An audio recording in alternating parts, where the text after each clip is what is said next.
जब Indian army Pakistan के साथ नदर्न बॉर्डर्स पर वॉर लड़ रही होगी, तब हम साउथ इंडिया को कैप्चर करके नॉर्थ की तरफ बढ़ेंगे और पूरे देश पर कब्जा कर लेंगे।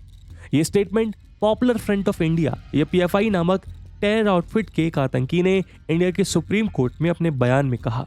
ये नेशनल इन्वेस्टिगेशन एजेंसी यानी एनआईए की एक प्रोटेक्टेड की विटनेस की स्टेटमेंट है, जिसको एनआईए ने दिल्ली कोर्ट में अपनी चार्जशीट फाइल करते हुए रिवील किया है। उनके मुताबिक पीएफआई के एक फॉर्मर कोर मेंबर ने मजिस्ट्रेट के सामने अपनी स्टेटमेंट दर्ज कराते हुए ये बताया कि सभी अरेस्टेड मेंबर्स को ये सिखाया गया है कि जब पाकिस्तान की ओर से इंडिया के अगेंस्ट कोई भी डिस्टर्बेंस होगा तो इंडियन आर्मी उसको टैकल करने के लिए नॉर्थ में बिजी होगी। इसी बीच पीएफआई की ट्रेनिंग की मदद से उनको इंडिया के साउथ को कैप्चर करते हुए नॉर्थ की तरफ मूव करना है और इस तरह वो पूरे भारत पर कब्जा कर लेंगे। आपकी जानकारी के लिए बता दें कि यह चार्जशीट पीएफआई के 19 सीनियर ऑफिशियल्स के अगेंस्ट फाइल की गई है, जो देश को डिस्टेबलाइज करने के लिए एक क्रिमिनल कॉन्स्पिरेसी रच रहे थे।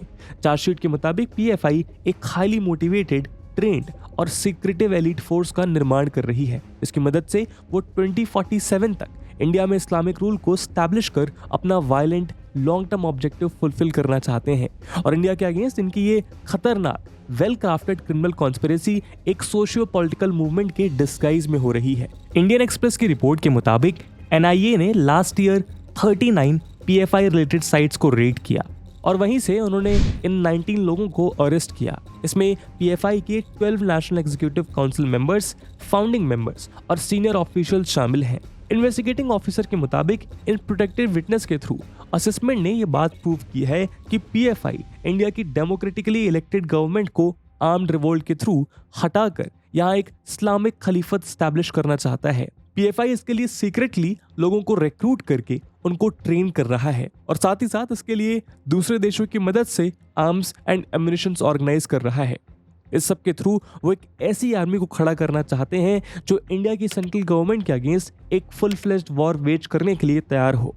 इस चार्जशीट में ये भी बताया गया है कि इनके इस अप्रोच का एक मेन कंपोनेंट है उन ऑर्गेनाइजेशंस के सीनियर लोगों को टारगेट करना जो पीएफआई की फिलॉसफी को अपोज करते हैं। इन्होंने उनकी पूरी प्रोफाइलिंग की है और ये अपने असैसिनेशन स्क्वाड्स के जरिए उनको टारगेट करके देश में कम्युनल इंस्टेबिलिटी क्रिएट करना चाहते हैं। तो इसमें कोई दोहराई नहीं है कि ये पूरा केस और इससे जुड़े लोग इंडिया की इंटरनल सिक्योरिटी के लिहाज से बेहद सेंसिटिव हैं। इनको सुनने के बाद हमारे मन में ये सवाल उठना लाजमी है कि आखिर ये पीएफआई क्या है, इसका असल मकसद क्या है? क्या कोई आउटफिट सच में इतना पावरफुल हो सकता है कि वो इंडिया जैसे विशाल देश को नुकसान पहुंचा सके? और ये कोई पहली बार तो है नहीं जब पीएफआई अपने एक्सट्रीमली रेडिकल व्यूज के कारण सुर्खियों में रहा है। पिछले कुछ सालों में ऐसे बहुत से किस्से हुए हैं जब पीएफआई ने अपने स्टेटमेंट्स या अपने वायलेंट एक्ट्स के थ्रू इंडिया की इंटेग्रिटी और सोशल हार्मनी को नुकसान पहुंचाने की कोशिश की है। तो आखिर इंडियन गवर्नमेंट ने इस न्यूसेंस को टैकल करने के लिए कौन कौन से कदम उठाए? और यहाँ सबसे जरूरी सवाल ये है कि आखिर इस आउटफिट का पाकिस्तान के साथ कनेक्शन क्या है? क्या इंडिया में पीस और हार्मनी डिसरप्ट करने के लिए पाकिस्तान पीएफआई को सपोर्ट कर रहा है? और पाकिस्तान के अलावा ये किन किन एक्सटर्नल सोर्सेज से जुड़ा हुआ है? इस वीडियो में हम इन सभी सवालों के जवाबों को ढूंढने की कोशिश करेंगे। लेकिन आगे बढ़ने से पहले मैं आपको बता दूं कि इस वीडियो की इंपॉर्टेंस यूपीएससी मेंस के जीएस2 के इंटरनेशनल रिलेशन सेक्शन और जीएस3 के इंटरनल सिक्योरिटी सेक्शन के लिहाज से काफी इंपॉर्टेंट है। इसके बारे में हम वीडियो के अंत में और भी बात करेंगे, पर फिलहाल के लिए अपने डिस्कशन को हम आगे बढ़ाते हैं। दोस्तों, पॉपुलर फ्रंट ऑफ इंडिया यानी पीएफआई की शुरुआत 2006 में केरला में हुई, जब केरला की national development front NDF, Tamil Nadu की मनीथा नीथी पसाराई एमएनपी और कर्नाटका फोरम फॉर डिग्निटी नामक 3 टेररिस्ट ऑर्गेनाइजेशंस को एक में मर्ज कर दिया गया। इसका ऑफिशियल अनाउंसमेंट फरवरी 17, 2007 को कर्नाटका में हुई एम्पावर इंडिया कॉन्फ्रेंस में किया गया। केरला की सीपीआईएम गवर्नमेंट ने नेशनल डेवलपमेंट फ्रंट यानी एनडीएफ को एक टेररिस्ट आउटफिट घोषित किया हुआ था। उनका कहना था कि एनडीएफ पाकिस्तान और ईरान से फंडिंग रिसीव करता है। खैर, पीएफआई को सेंट्रल एजेंसीज और मल्टीपल स्टेट गवर्नमेंट्स के द्वारा ban terrorist outfit student Islamic movement in India यानी सिमी का इनकारनेशन बताया जाता है। पीएफआई के national executive council member P Koya इससे पहले एनडीएफ और सिमी में हाई पोजीशंस होल्ड किया करते थे। उसी तरह पीएफआई के vice president EM Abdul Rahman और ई अबूबकर सिमी के टॉप ऑफिशियल्स हुआ करते थे। सिमी के ऑब्जेक्टिव्स क्लियर थे। वो लोगों की लाइफ को कुरान और इस्लाम के तौर तरीके के हिसाब से अलाइन करना चाहते थे। इन ऑब्जेक्टिव्स को पूरा करने के लिए उन्होंने देश भर में राइट्स के साथ साथ बहुत से बॉम्ब ब्लास्ट को भी अंजाम दिया। इनको सऊदी अरेबिया के world assembly of Muslim youth और कुवैत के international Islamic federation of student organization के द्वारा सपोर्ट और फंड किया जाता है। इसके अलावा सिमी जमाते इस्लामी की पाकिस्तानी, बांग्लादेशी और नेपाली यूनिट से भी लिंक रखता है। सिमी आईएसआई और उसके टेरर फ्रेंड्स लश्कर ए तैयबा, जैश ए मोहम्मद, हिजबुल मुजाहिदीन और हरकत उल जिहाद अल इस्लामी बांग्लादेश के साथ भी क्लोज कनेक्शंस रखते हैं। जब सिमी के मेंबर्स को बड़े लेवल पर अरेस्ट और बैन्स का सामना करना पड़ा तो उन्होंने अपनी रूपरेखा बदल दी और पीएफआई के रूप में एक आइडियल ऑर्गेनाइजेशन का मुखौटा पहनने की कोशिश की। आज पीएफआई खुद को एक ऐसी एजिलिटेरियन ऑर्गेनाइजेशन बताता है जो मुस्लिम कम्युनिटी के बेटरमेंट के लिए काम कर रही है। लेकिन जैसे जैसे इसकी पॉपुलैरिटी और इन्फ्लुएंस बढ़ने लगा, इसकी अंडरलाइंग रेडिकल आइडियोलॉजी पूरे दुनिया के सामने आने लगी।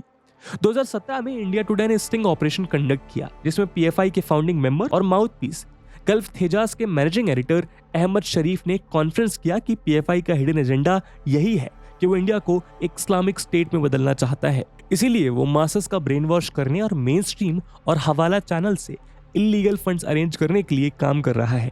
सिक्योरिटी एजेंसीज के मुताबिक प्रेजेंट डे पीएफआई के ज्यादातर लीडर्स एक समय पर सिमी का पार्ट हुआ करते थे। सिमी को पहली बार 2001 में तब बैन किया गया था जब उसके लश्कर ए तैयबा और इंडियन मुजाहिदीन के साथ क्लोज लिंक्स पाए गए। इंडियन मुजाहिदीन द्वारा किए गए बहुत से टेरर अटैक्स में तो सिमी का डायरेक्ट रोल भी रिवील किया गया। तब से लेकर इस बैन को कई बार एक्सटेंड किया जा चुका है। आपको बता दें कि पीएफआई के प्रेडिसेसर एनडीएफ और सिमी के रूट्स दिसंबर 1992 में बाबरी मस्जिद डेमोलिशन के बाद हुए कम्युनल राइट्स में ट्रेस किए गए हैं।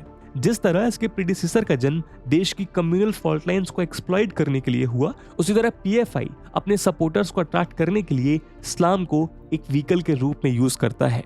पीएफआई के मुताबिक माइनॉरिटीज और बैकवर्ड क्लासेस के सोशल, इकोनॉमिक और एजुकेशनल डेवलपमेंट के लिए काम करना उसका मेजर ऑब्जेक्टिव है और ये बाकी रिलीजियस ऑर्गेनाइजेशन की तरह ही अपने रिलीजियस कम्युनिटी यानी मुस्लिम कम्युनिटी के सोशल वेलफेयर के लिए काम करते हैं। ये खुद को नॉन गवर्नमेंट ऑर्गेनाइजेशन या एक नियो सोशल मूवमेंट बताती है जो इंडिया के मार्जिनलाइज्ड, डिप्राइव्ड और ऑपरेज सेक्शंस को एम्पावर करने का विजन रखती है।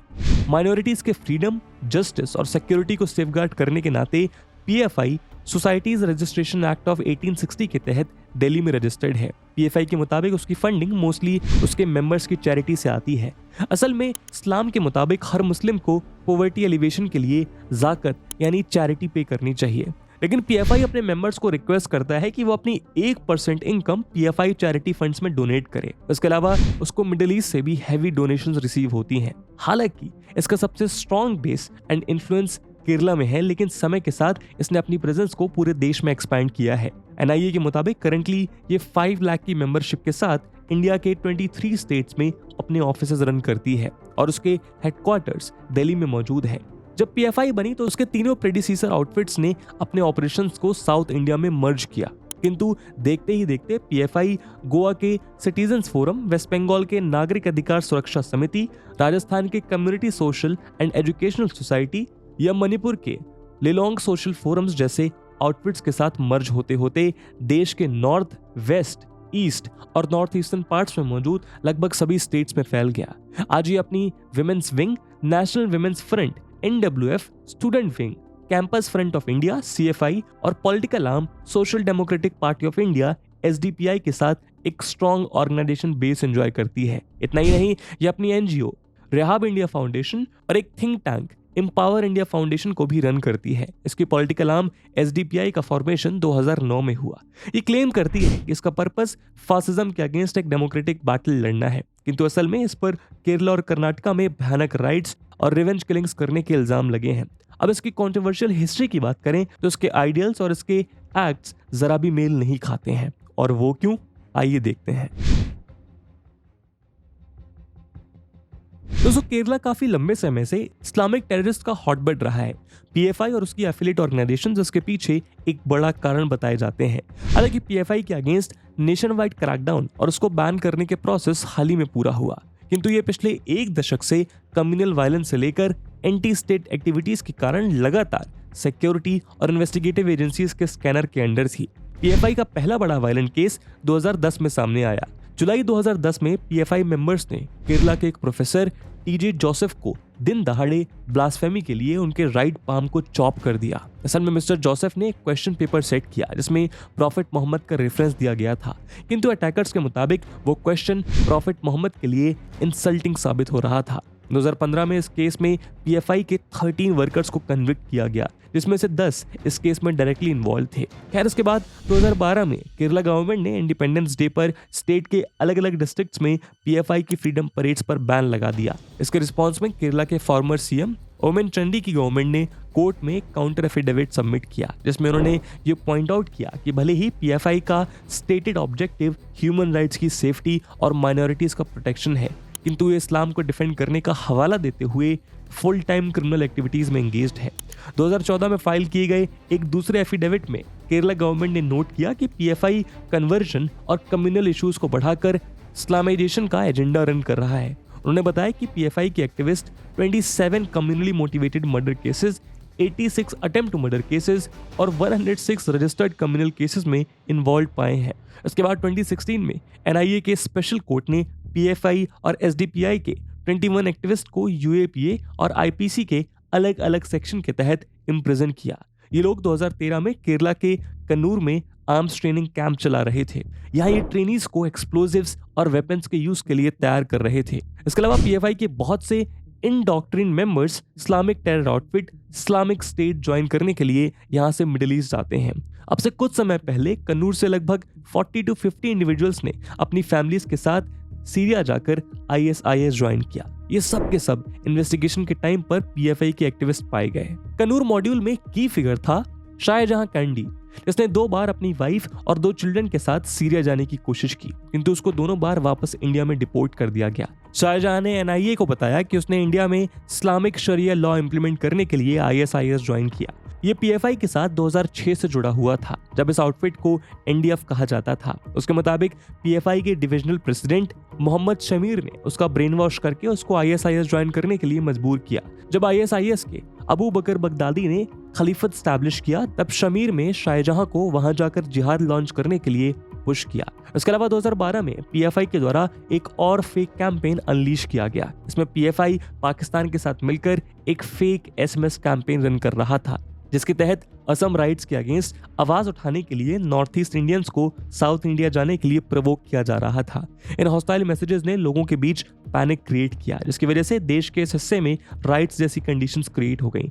उसी तरह 2017 में केरला पुलिस को ये इन्फॉर्मेशन मिली कि कुछ मुस्लिम यंग लोग सीरिया माइग्रेट कर गए हैं और वहां जाकर आईएसआईएस ज्वाइन करके एक वायलेंट जिहाद लॉन्च करने की तैयारी में है। बाद में इस केस में पुलिस के द्वारा जो एक्यूज्ड पाए गए वो सब पीएफआई के मेंबर्स थे। केस डिटेल्स के मुताबिक एक गल्फ रिटर्नी जिसका नाम हमजा था, वो केरला में मुस्लिम यूथ को रिक्रूट करके आईएसआईएस ज्वाइन करने के लिए ले जाता था। अपने प्लान्स को एग्जीक्यूट करने के लिए हमजा एंटी इंडिया सेंटिमेंट्स रखने वाले बहुत से पीएसआई सपोर्टर्स और मेंबर्स को अपने गुट में शामिल करता था। हमजा आईएसआईएस और तालिबान का इंटेंस सपोर्टर था। खैर, आगे बढ़े तो 2020 में काबुल में हुए गुरुद्वारा बॉम्बिंग्स में केरला के मोहम्मद मुशीन का हाथ पाया गया, जो कि पीएफआई का एक एक्टिव मेंबर था।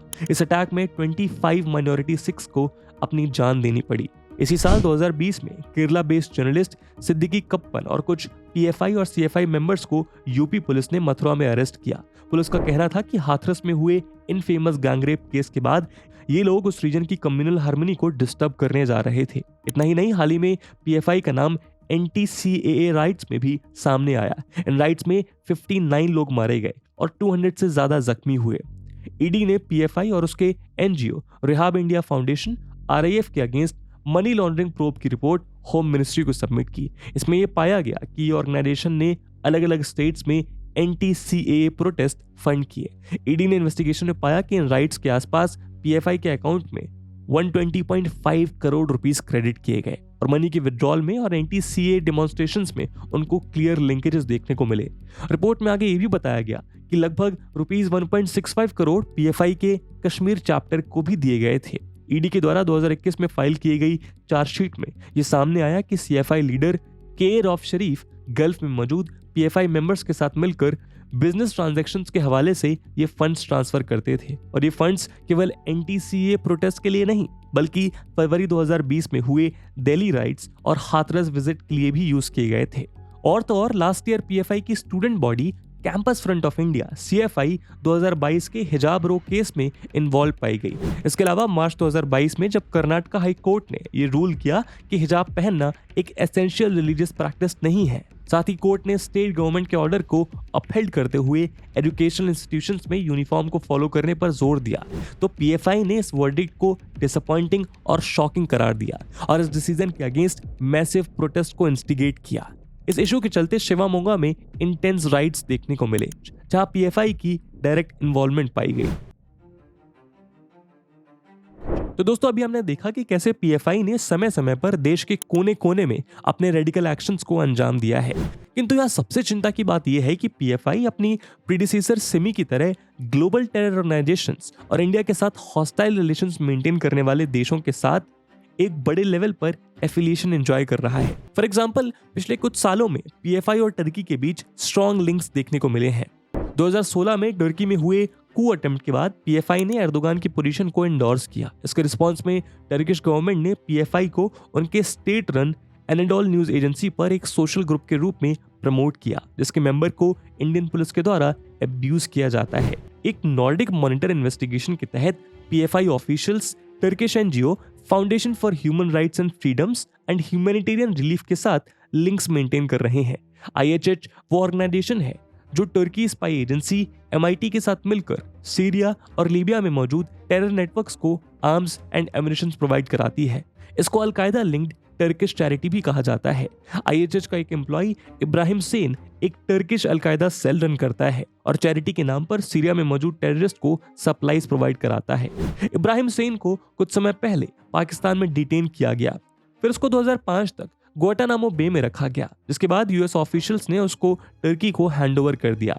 फरवरी 10, 2016 को यूएनएससी के पास सबमिट किए गए इंटेलिजेंस डॉक्यूमेंट्स के मुताबिक आईएचएच अलकायदा एफिलिएटेड ग्रुप अल नुसरा फ्रंट को भी बड़ी मात्रा में आर्म्स और बाकी सप्लाईज प्रोवाइड कर रहा है।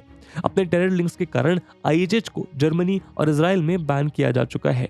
टर्किश प्रेसिडेंट एर्दोगान काफी लंबे समय से ऑटोमन खिलाफत की ग्लोरी को रीस्टैब्लिश करने और मुस्लिम वर्ल्ड को रूल करने का ख्वाब देखते आए हैं, और वो उसको साउथ एशियन मुस्लिम्स के सपोर्ट के बिना हासिल नहीं कर सकते। इसलिए वो कश्मीर इशू पर पाकिस्तान को बढ़ चढ़कर सपोर्ट करते हैं। बीते कुछ समय में उन्होंने कश्मीर में अपने मर्सनरीज भेजने की भी बात कही है। यानी पीएफआई की आईएचएच टर्किश प्रेसिडेंट एर्दोगान और पाकिस्तान के साथ क्लोज बॉन्ड में एंजॉय करती है। तो जाहिर है कि पीएफआई की कश्मीर फ्रंट को टर्की और पाकिस्तान हर तरह से सपोर्ट करते हैं, और इसीलिए ये बॉन्ड में इंडिया के लिए बेहद प्रॉब्लमैटिक हो जाती है।